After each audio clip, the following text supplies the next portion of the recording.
Radio France Internationale, 16h, temps universel, 18h à Paris, 19h à Gaza. Le journal en français facile.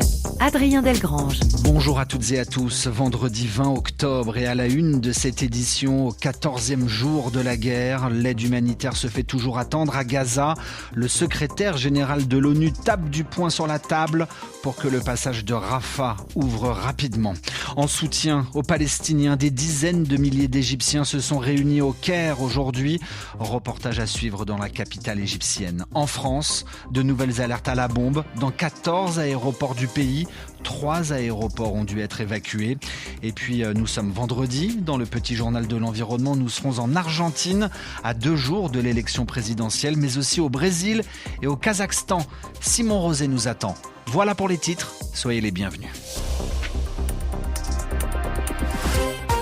L'aide humanitaire tant attendue par les Palestiniens n'est toujours pas entrée dans Gaza par le point de passage de Rafah, frontalier avec l'Égypte.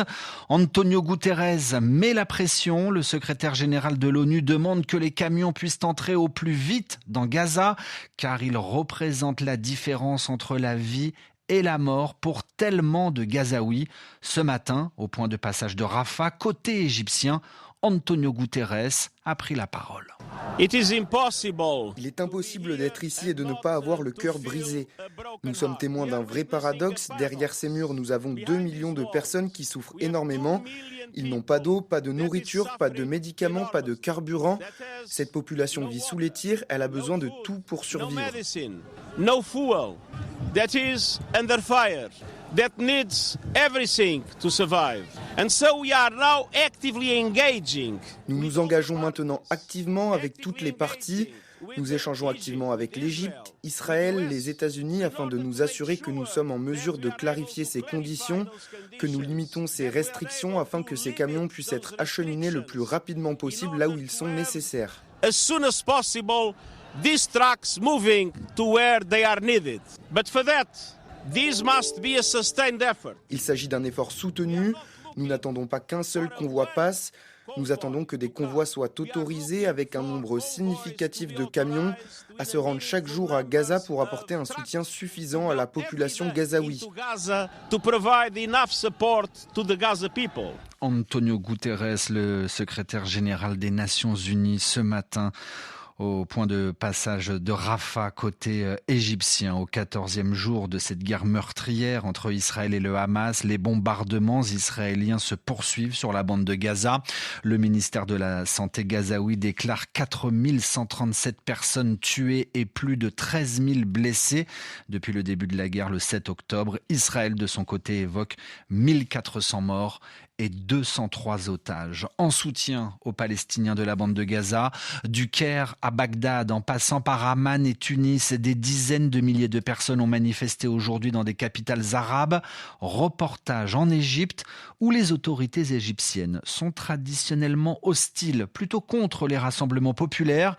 Mais aujourd'hui, certaines manifestations ont été autorisées par le pouvoir, comme a pu le constater notre correspondante au Caire, Léonie Lebrun. Oui, tous se sont rassemblés au pied du monument aux morts de la guerre contre Israël en 1973. Yassine agite comme beaucoup un drapeau palestinien. Je déteste Israël et tous ceux qui sont avec Israël. Je sens le feu à l'intérieur de moi, le feu, jusqu'à ce que les présidents ouvrent la frontière. Il fait référence à l'ouverture de la frontière à Rafah, où l'aide humanitaire attend toujours de pouvoir entrer dans Gaza. Farida, quant à elle, hausse le ton quand on lui parle des États-Unis. Cette guerre destructrice, l'Amérique n'aurait pas dû s'en mêler. C'est une guerre entre Israël et la Palestine. L'Amérique n'est censée soutenir personne. C'est le gouvernement égyptien qui a appelé à ce rassemblement. Wafa porte une casquette du parti présidentiel. La politique égyptienne prend alors le pas. Je suis là aujourd'hui pour soutenir le président de la République et en même temps soutenir la cause palestinienne. En simultané à ce rassemblement très encadré, une brève manifestation s'est tenue place Tahrir, non souhaitée par l'État cette fois. Elle a été rapidement dispersée. Léonie Lebrun, il y a quelques instants au Caire pour RFI, et c'est dans ce contexte que la Russie demande aux citoyens russes de ne pas aller en Israël, ni dans les territoires palestiniens, ni au Liban, ni en Jordanie. Il y a une importante communauté russe en Israël. Près de 6000 personnes ont déjà quitté Tel Aviv pour la Russie depuis le 9 octobre dernier, précisent les autorités russes. Et puis enfin, Joe Biden demande aux élus du Congrès américain de débloquer une énorme somme d'argent, 105 milliards de dollars, à la fois pour aider Israël, mais aussi pour aider l'Ukraine. Le journal en français facile. Aux États-Unis, un nouveau caillou dans la chaussure de Donald Trump. Une de ses anciennes proches, l'avocate Sidney Powell, plaide coupable. C'est-à-dire qu'elle reconnaît avoir commis un délit. Le délit, c'est le fait d'avoir tenté d'inverser, de changer le résultat de la présidentielle américaine de 2020 en faveur de Donald Trump. Margot Ratezik. Pour bien comprendre, il faut d'abord rappeler que Sidney Powell a d'abord été un fervent soutien de Donald Trump après sa défaite électorale en 2020. Elle a repris à son compte le discours d'élection volée, et ce qui lui vaut d'avoir été accusée de complot en vue d'empêcher la victoire de Joe Biden. Elle s'est introduite dans un centre électoral. L'avocate a également participé à une réunion à la Maison-Blanche en présence de Donald Trump pour inverser les résultats des élections dans l'État de Géorgie. Ces faits, Sidney Powell les a reconnus puisqu'à la surprise générale, elle a plaidé coupable d'ingérence électorale.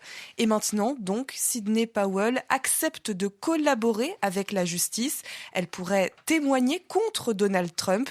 Sa parole fait peur aux républicains à cause de précédentes déclarations jugées farfelues, sans fondement par l'entourage de l'ancien président. Margot Ratezik. Merci Margot dans votre journal en français facile. RFI à Paris, il est 18h07, place au petit journal de l'environnement. Bonjour Simon Rosé. Bonjour Adrien. En Argentine tout d'abord, week-end d'élection. Ce dimanche, les Argentines et les Argentins vont choisir leur nouveau président. Et dans tous les cas, Simon, le nouveau président ne parlera pas de climat. Le pays est frappé par une crise économique et dans ce contexte, tous les candidats vantent l'exploitation et l'exportation des pétroles et gaz de schiste, un secteur qui se développe dans le pays depuis une dizaine d'années, avec notamment le gisement de la Vaca Muerta dans la province de Neuquén. Conséquence, les enjeux climatiques sont absents de la campagne électorale. C'est ce qu'a constaté sur place notre envoyée spéciale Stéphanie Schuller. Devant le Parlement de la province de Neuquén, des indigènes mapuche manifestent contre l'exploitation du gisement de la Vaca Muerta.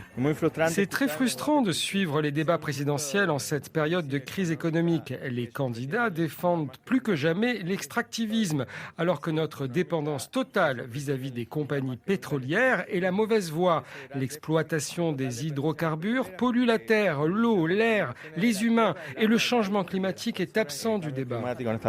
Rien de plus normal, estime au contraire ce géologue qui travaille dans l'industrie pétrolière. Je pense qu'on ne peut pas demander aux pays qui sont en train de développement de suivre les mêmes objectifs que les pays qui sont déjà développés. Une fois seulement, le changement climatique a fait une brève apparition dans cette campagne présidentielle, avec les propos climato-sceptiques du candidat ultralibéral et grand favori Javier Milei, regrette cette militante écologiste.